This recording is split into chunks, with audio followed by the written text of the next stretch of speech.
ká má fìfẹ́ ẹnìkan lábùkù àní fìfẹ́ Sheikh Kamal káfi kan Sheikh Adam lábùkù àní fìfẹ́ Sheikh Adam ká fẹ́ràn Sheikh Adam káfi kan Sheikh Kamal lábùkù ọlọ́run kọ́ kẹ́yìn dálímà ní gbọdọ̀ fún.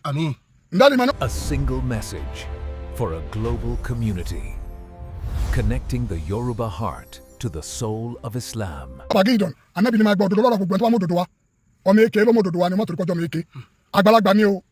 gbà ẹni tó súnmọ́ ni o ẹni tó jìnnà sí ọ ni o ọ̀rẹ́ rẹ ni o ọ̀tá rẹ ni o sódodo ló mú wa ságbà wọ́n rí dodo bọ́ọ̀ tìlà gbogbo rẹ ọ̀rọ̀ ìwùtí ọba wa dá irọ́ náà padà ọmọ èké ló gbé wa ni o nkánná sọ̀gíra aw kabira kọ̀ríba aw bàáyídán habiba aw bagidon ọ̀rẹ́ rẹ ló gbé wa ni o ọ̀tá rẹ ni o ẹni tó jìnnà sí ọ ni ẹni tó sún tó ló gbé wa dá padà tó bá ti mà olúwa àwọn afọ àwọn méjèèjì tí ọ̀rọ̀ ta fẹ́ sọ̀rọ̀ wọn olúwa kó fún alábàárikà wọn olúwa kó fún alábàárikà afọ àwọn àgbà bàbá wa làwọn gbọ́dọ̀ pè wọn Muhammad Kamaluddin Al-Adabi bàbá wa Sheikh Adam Abdullahi Al-Ilori àbá méjì yẹn ni a fẹ́ sọ̀rọ̀ wọn àwọn bàbá méjì gbogbo ẹni tí kò bá máa fi àlùbáríkà wọn tọrọ olórí ibu ni èmi ò ní jíjọ kan yé kí n má sàdúrà fún àwọn méjèèjì àmọ́ kò sí sẹ́tímẹ́ǹtì lérí pé ntàlájẹ́ àgbà òwì kí n lálàjẹ́ àgbà wì ntí Sheikh Adam òwì kí n ní Sheikh Adam òwì ọ̀rọ̀ kan ti ń jà lọ bẹ̀tí bí bàbá ti sọ ọkọ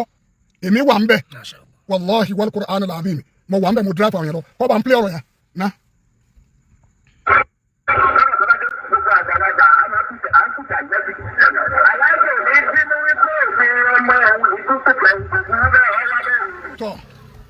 ọ̀rọ̀ tí mo fẹ́ sọ ọ̀rọ̀ tí bàbá sọ mo wà ń bẹ̀ ní 1982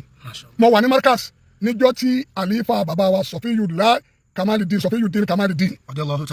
njọ àti bàbá wa Sheikh Abdulrahman Salahuddin Ila al-Murshid al-Am li Jama'at al-Ansar al-Islam wallahi wal Qur'an al-azim wà nínú ọgbà Markaz níjọ́ tí wọ́n mú invitation wá fún Sheikh Adam kọ́dà ìdára tí Sheikh Adam lò yàrá karùn-ún òkè ni wọ́n tún ṣe fún wúlátà òjì lọ́dún náà tí wọ́n fi mú invitation náà wá wallahi ta'ala ọlọ́run tó fi ní ṣe kò ń gẹ́ mo tún wá wà ń bẹ̀ abáṣà tí ọ̀gbọ́ níjọ́ tí àwọn bàbá tún wá ń ṣe wòlímà fún gbogbo àwọn ọmọ mímà fi bàbá wa Ọláyíwọlá mímà fi bàbá wa Sultan Kamaluddin mímà fi àwọn àlífà àwọn ọlọ́fà àwọn bàbá wa tí wọ́n ṣe ìyàwó fún yẹn mo dráìfù àwọn márùn lọ síbẹ̀ ǹjọ́ náà lọ́hùn mo dúró síbi tí spíkà wà mo dráìfù bàbá mi Muhammadu Aminu lè márùn lọ bàbá wa Isahaka Amura bàbá wa Ali Tẹlẹfun Alhaji Abdulrauf Owoya gbogbo wọn ti wọn wájú Ọlọ́run mo já wọn níwájú iléeṣẹ́ Kamal báyìí mo lọ páàkì sọmọdá mo tún wá dé Markaz padà nítorí mo sáré wálé ni bàbá tún wá ní kí wọ́n play kẹsẹ̀ tìyẹn nínú mọ́sálásí fún wa wàlá anátúláhi alàlùkàdìbín wàlá amátúláhi alàsọ wọ́n jẹ́ pé òótọ́ ni tí ń sọ yìí bàbá ní kí wọ́n tún play rẹ̀ wọ́n tún play rẹ̀ ọ̀rọ̀ tí bàbá sọ bàbá làwọn máa pìtà nábì náà aláàjì ò ní bínú wípé òde ọmọ àwọn ní ti ń pìtà àwọn wọn ò lẹ́mi ọmọ rẹ̀ òde ọmọ àwọn ní ti ń pìtà aláàjì ò ní bínú kó de ọmọ àwọn ní ti ń pìtà àwọn ní ti ṣe òkú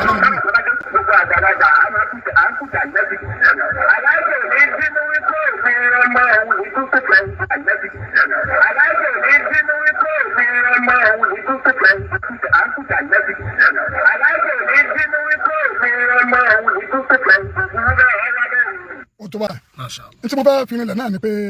bàbá ní bàbá wa Sheikh Kamaluddin ò ní bínú pé òde ọmọ àwọn ní ti ń pìtà àwọn ntí wọ́n gbinu ẹ máa jẹ́ ká ṣe lápsù ìfẹ́ ọ̀dára púpọ̀ ká má fìfẹ́ ẹnìkan lábùkù àní fìfẹ́ Sheikh Kamal káfi kan Sheikh Adam lábùkù àní fìfẹ́ Sheikh Adam káfẹ́ràn Sheikh Adam káfi kan Sheikh Kamal lábùkù ọlọ́run kọ́ kẹ́yìn dálímà ní gbọdọ̀ fún dálímà ní Abdulkadir afa kọ́ sínú ẹ̀gbọ́n Professor Alilu ń bẹ láyé nìsín wọn ẹ lọ sàdúrà ẹ mú tẹ̀síwá ẹ máa ṣe àdúrà ẹ máa kéyà sí báwọn afáàyàn bí gbólóhùn àṣọ bá wà láàrin ọkọ lọ́wọ́ parí ẹ̀ ẹ̀yin lẹ́ kàgbákò bẹ bẹ́ẹ̀ ni méjì bá ń jà kókó tí wọ́n tẹ̀ mọ́lẹ̀ ní ọ̀sà àgbákò rẹ̀ ẹ lọ́bẹ̀ láwọn kọ́lọ́n kọ́ parí ẹ̀ wallahi tallahi wọ́n ní Sheikh Adam Sheikh Kamaluddin wọ́n ní waliyullah Sheikh Adam waliyullah kò kéré lọ́dọ̀ Ọlọ́run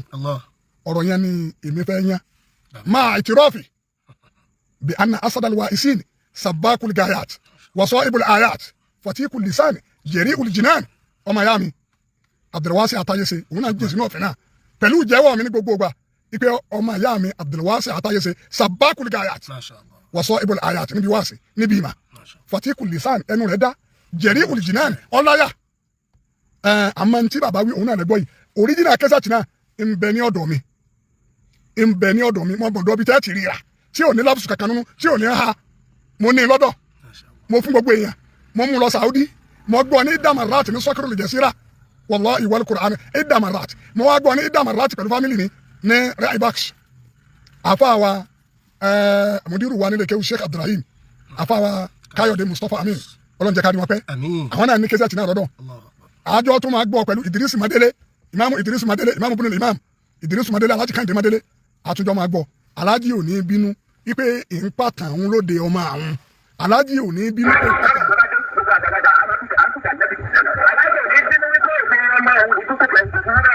ọwọ́ abẹ́ ẹnu tí wọ́n ń wí nù ẹ má wàá fi pé ẹ fi láti tàbùkù ẹnìkan bàbá yóò ṣe tàbùkù ọ̀rọ̀ tèmi nìyẹn Sheikh Kamaluddin ẹ wo ohun tí Sheikh Adam sọ gbogbo ẹni tí ń bá tún bú Sheikh Kamal nínú ọmọ Markaz abọ́mọdékéwumi àbọ̀kọ́ ọmọ Markaz perfectly ó fẹ́ ba sí ara rẹ̀ jẹ́ kì í ṣe Sheikh Adam ló fẹ́ bàjẹ́ torí Sheikh Adam sọ̀rọ̀ kọ́dà nígbà tẹ́lẹ̀ mi tún fẹ́ bèèbú ọ̀nà Sheikh Adam kọ́ pé wọ́n ní ojú bá tún sàmán kí ló lè ń bì yín Sheikh Adam ní lidhalika laqabahu Ibrahim Dindi bi ajubati zaman lidhalika laqabahu Ibrahim Dindi ń bẹnu lamhatu bẹ̀ lórí ó kọ́tọ́ dáa ni ajubati zaman bàbá tó tu fún wa bàbá lẹni tẹ́ mọ̀ ń jáde lára rẹ̀ izan ẹ wá wo ń tẹ́ sọ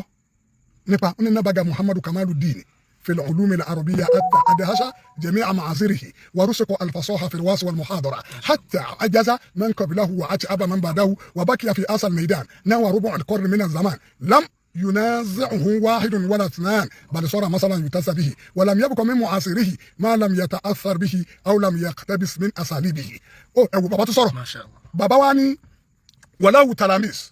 كل واحد منهم نحرير فاضل أديب جمعوا بين الثقافتين العربية والإنجليزية وبلغوا مستوى الجامعي مع عدم دخوله الجامعة بل اقتصروا على شيء كمال الدين إن هذا لشيء أجاب ومن شاب على شيء شاب عليه الله أكبر الله أكبر bàbá sọ̀rọ̀ bàbá wa Alhaji Àgbà wọ́n tún sọ̀rọ̀ àwọn àfáà wa tí wọ́n tún jọ máa kéwu wọn ẹ wo nǹkan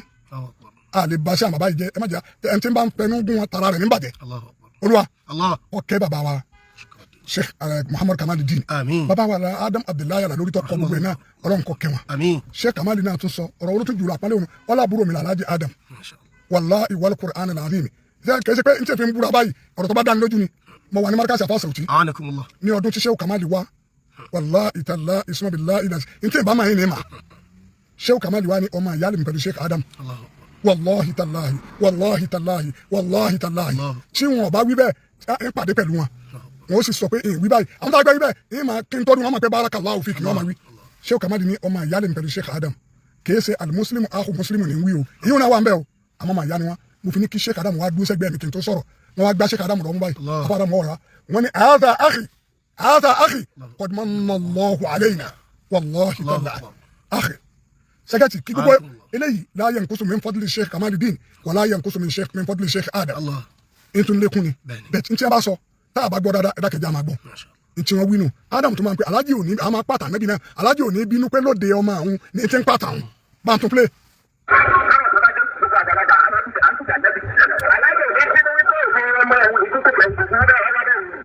tọ́ bó ṣe jẹ́ nìyẹn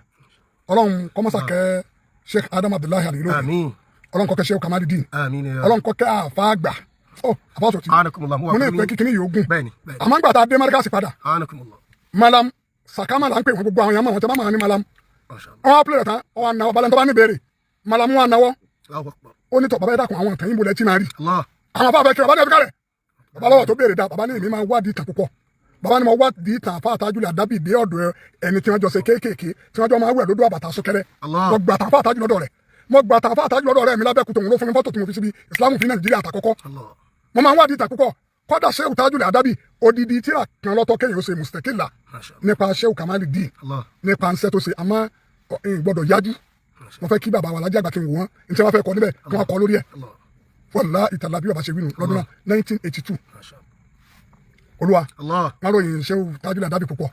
àbá àtàjù ọkùnrin ní kéwú yóò fún ni lóúnjẹ yóò tún fún ni lọ́mọ yóò tún fún ni lóbìnrin yóò tún sọ̀nà tá a ti lo kéwú bàbá ní tẹ́ ẹ̀ máa fẹ́ gbà pé ẹni àgbà ni bàbá ní ẹni àmì níbo ló ṣe sọ bàbá wa ní Kamaluddin tó náà lọ Kamala àṣẹ rẹ̀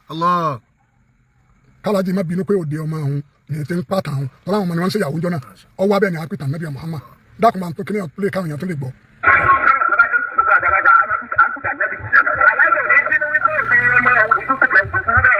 tọ́ bí o ti jẹ́nu Afa Sauti kí n tó bá wọ̀ ní súrà tó bá wọ̀ kọ́lọ́n kọ́ bá kẹ́ bàbá wa Alhaji Àgbà wá kẹ́ súrà tó bá tó wọ̀ kọ́lọ́n máa kẹ́ Sheikh Adam. A'udhu billahi minash shaitanir rajim bismillahir rahmanir rahim qul huwallahu ahad Allahu samad lam yalid wa lam yulad wa lam yakun lahu kufuwan ahad sadaqallahul azim. Alhaji Àgbà tí tí baba ṣe Ádámù ńkọ́. bismillahir rahmanir rahim qul huwa Allahu ahad Allahu samad lam yalid wa lam yulad wa lam yakun lahu kufuwan ahad sadaqallahu al-azim. gbogbo àwọn náà tí à ń gbọ́ Allahumma ij'alna min ibadika salihin àmín. alladhina la khawfun alayhim wa lahum yahzanun. olúwa Allah. àwọn náà sínú ẹni rè. àmín. àwọn báyìí tọ́ àgbà pé ẹni àmì ni wọn. Allah. bá a bá ń dààmú ara wa Sauty. anakumullah. kálá tó ṣe Kamali ìmúrí pé yẹn ń dààmú ara rẹ ni. bá a bá ń dààmú ara kálá tó ṣe Adam ìmúrí pé yẹn ń dààmú ara rẹ ni. sọ tó ṣe Adam mẹ́mbà tó ṣe Kamali ọdún tí mo ti fi kẹ́wì mo ti bá a. ṣé mẹ́mbà tó ṣe Adam ọdún tí mo ti fi kẹ́wì ṣé mẹ́mbà tó èèyàn ń dààmú ara rẹ ni. ọlọ́run fún alábàárikà wọn. àmín. ọlọ́run jẹ́ àwọn ọ̀rọ̀ ayé lórí. àmín. subhana man la ilaha illa huwa khata wa fawqa kulli shay'in alim subhana rabbika rabbil izzati amma yasifun wa salamun ala al-mursalin walhamdulillahi rabbil alamin. If this message brought you value, help us reach more people. Subscribe, say message to communities láti gba ìmọ́lẹ̀ Islam tẹ̀dé Yorùbá.